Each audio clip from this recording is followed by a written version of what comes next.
दबे कुचले शोषित वंचित और जिनको पता ही नहीं होता अपने अधिकार के बारे में, उसके साथ होता है।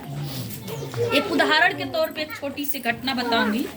कोई मामूली झगड़ा हो जाए, थाने में आप जाएंगे, बगल थाना है, तो आपसे किस तरह से बात करते हैं आपको पता है ना, किस तरह से बात करते हैं, मतलब उनकी भाषा ये लग रहा है, अरे चलो उधर बैठो, यहाँ बैठो। आज जब जान जाते हैं कि ये दलित मतलब चमार धोबी पासी या पिछड़े समाज की गरीब लोग हैं, तो उनकी मतलब वाणी भी हमारे प्रति अपमानजनक बोलते हैं। ऐसे लगता है कि हमारे साथ गुनाह हुआ, हम ही अपराधी हैं। क्यों? ये ट्रेनिंग नहीं दी जाती है पुलिसों को, लेकिन क्यों कहते हैं? क्योंकि उनको पता है कि हम गाली दें, कुछ भी करें, ये लड़ नहीं सकते, ये अपनी अधिकार की बात नहीं कर सकते। अगर वही सीमा गौतम जाए, सीमा गौतम जैसे या यहाँ का कोई भी पढ़ा लिखा, जैसे मान लीजिए एक प्रधान जाते हैं, तो प्रधान का मतलब थोड़ा बहुत कानून को जानते हैं, उनका पकड़ 10 लोगों में होता है, इसलिए उनसे प्यार से बात करते हैं, कुर्सी देते हैं। समझ रही है? जानकारी आदमी तो एक ही है ना भाई। प्रधान जी के 4 गो आप खानदान बाकी तोप ले ले जाते बटे राज आ रहे हैं, लेकिन ये है कि उनका पकड़ है, लोग हैं पीछे, इसलिए डर है। और हमारे पास हम सामाजिक रूप से, आर्थिक रूप से, शारीरिक रूप से, मानसिक रूप से हर तरह से हम कमजोर हैं, इसलिए वो सोचते हैं इनके साथ कुछ भी करो। तो जब हम लोगों ने देखा, तो हमारे संगठन ने लगभग पिछले 3-4 साल से अलग अलग जगहों पे, अलग अलग राज्य में हम लोगों ने सर्वे भी किया कि लोगों के पास ऐसा क्या व्यवस्था है। बाबा साहब ने संविधान तो बनाए, हमें अधिकार तो दे दिए, अगर अधिकार नहीं दिए होते तो हम बात नहीं कर पाते, अधिकार नहीं दिए होते तो यहाँ आप बैठ नहीं सकती थी, और अधिकार नहीं होता तो हम लोग यहाँ अच्छे कपड़े, अच्छे जगह वाली कुर्सी हमारे नसीब नहीं थी। तो बाबा साहब ने अधिकार दिया, लेकिन बाबा साहब ने इतना सब कुछ किया, तो हमारे गरीबी का निचोड़ क्या किया, हमारे गरीबी के लिए उन्होंने क्या किया। तो हम लोगों ने संविधान में पाया कि बाबा साहब ने सभी क्षेत्र में सभी के लिए बराबर का भागीदारी की। ये नहीं है कि आप गरीब हैं तो आपको कम मिलेगा, वो अमीर है तुमको ज्यादा मिलेगा। सभी क्षेत्र में बराबर की भागीदारी। जैसे कि वोट डालने की बात करें तो प्रधानमंत्री हैं, अगर वो वोट डालते हैं तो क्या उनका वोट 4 को गिना जाता है? उनका भी एक ही गिना जाता है। हम दलित, पिछड़ा, गरीब, मजदूर भी वोट डालेंगे तो एक का गिना जाएगा। तो हम दोनों को वोट बराबर हुआ ना, 1 मैन 1 वोट 1 वैल्यू, मतलब जितना उनके वोट का कीमत बा उतना ही हमारे गरीब के भी वोट की कीमत उतना ही बा। तो वोट के मामले में तो हम बराबर हो गए,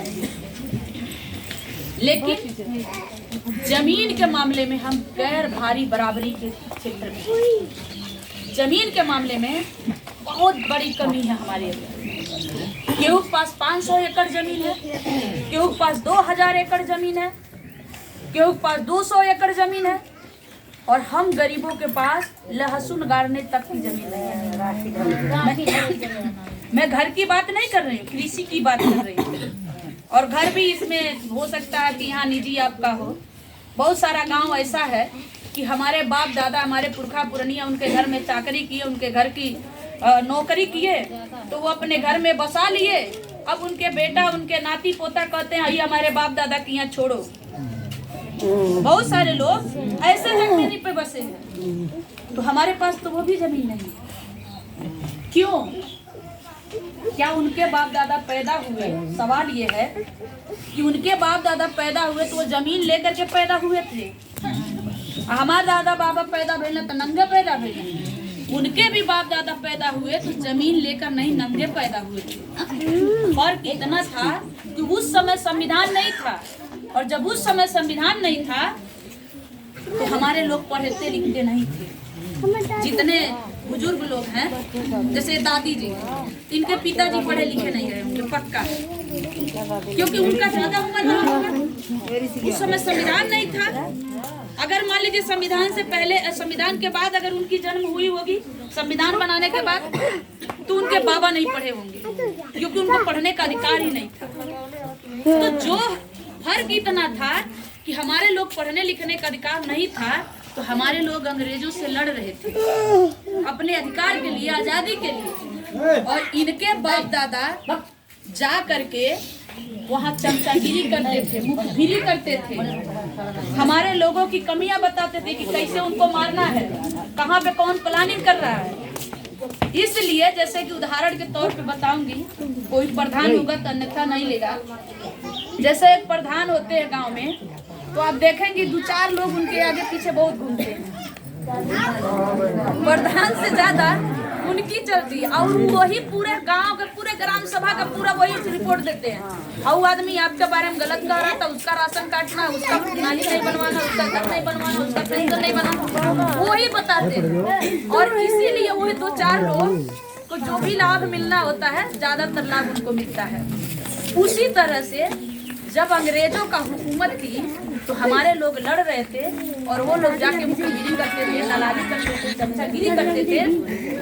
तो जब अंग्रेज यहाँ से गए, तो सारा जमीन का मालिकाना हक हमको दे दिया। हम लोगों के हिस्से में नहीं आया, हम लोगों के हिस्से में भी जमीन आई थोड़ी बहुत, लेकिन उसके साथ क्या हुआ कि हमारे साथ बहुत बड़ा धोखा हुआ। एक तो हम पढ़े लिखे लोग नहीं थे, तो इन लोगों ने क्या किया, आप सुने होंगे कि बीड़ी के पियाई में, तंबाकू के खियाई में, मीटिंग में 1 अन्नी 2 अन्नी 4 अन्नी इतना ज्यादा नोट गिनते थे, इतना ज्यादा बढ़ा देते थे कि कहते थे कि देखा तू इतना दिन बीड़ी पियले बाड़ू, तो के फ्री में पियोले बाड़ू, इतना दिन तू तंबाकू खइले तो के फ्री में पियोले बाड़ू।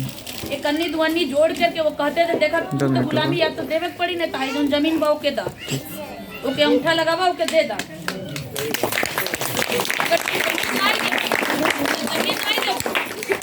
तो गुलामी कर ही पड़ी, कर्जा उतारे के, तो आने वाला पीढ़ी भी हमारे घर गुलामी करी। तो लोग 1 अन्नी 2 अन्नी 4 अन्नी गिन ही नहीं पाते थे, इसलिए मजबूरी हो करके कि हमारा बच्चा गुलामी न करे, उसको प्रताड़ित न किया जाए, वो लोग जमीन लिख देते थे, क्योंकि वो पढ़े लिखे नहीं थे। आजकल कोई अंगूठा लगाता है? आजकल नहीं लगा सकता, क्योंकि आजकल आपका बेटा नहीं पढ़ा है तो आपका नाती जरूर पढ़ा है। कोई किसी भी पेपर पे अंगूठा लगाने से पहले वो जरूर कहेगा कि दादी ये गलत है या सही है, इसमें लिखना चाहिए। और नहीं भी समझ आएगा तो गांव में 4 जने के लोग दिखाते हैं जो पढ़े लिखे होते हैं, तो कम से कम पढ़े लिखे हैं तब तो दिखा रही हैं। और जब पढ़वा नहीं करे कोई, तो दिखाने मतलब का है, कोई मतलब नहीं था। इसलिए ये बेईमानों ने हमको जमीन से वंचित कर। बाबा साहब अपने मौत से 8 महीना पहले आगरा में जाते हैं, और उन्होंने एक भाषण, एक सभा किया। उन्होंने कहा कि देखो हमने आपको बहुत सारे अधिकार दिए, कुछ अधिकारों में आपको अधिकार मिल गए, आसानी से मिल गए, जैसे नौकरी करने का। आज कोई रोक नहीं सकता कि आप नौकरी नहीं करेंगे। वो अलग बात है कि वैकेंसी नहीं निकालेंगे, वैकेंसियाँ नहीं निकालेंगे, नौकरी भर्तियाँ नहीं निकली है। लेकिन अगर नौकरी भर्ती आए, वैकेंसी आए, तो ये कह देंगे कि दलितों को नहीं देंगे, नहीं कह सकते। आज कोई पढ़ने से रोक नहीं सकता, भले फीस महंगा कर दिए तो हमारा लड़का नहीं पढ़ पाए। तो हर जगह हमको आज़ादी मिली, लेकिन बाबा साहब ने कहा कि जमीन के अधिकार के लिए तुमको लड़ना पड़ेगा। जमीन ही होगा तो तुम्हारा मान सम्मान और तुम गुलामी से निकल पाओगे। जमीन के लिए लड़ो।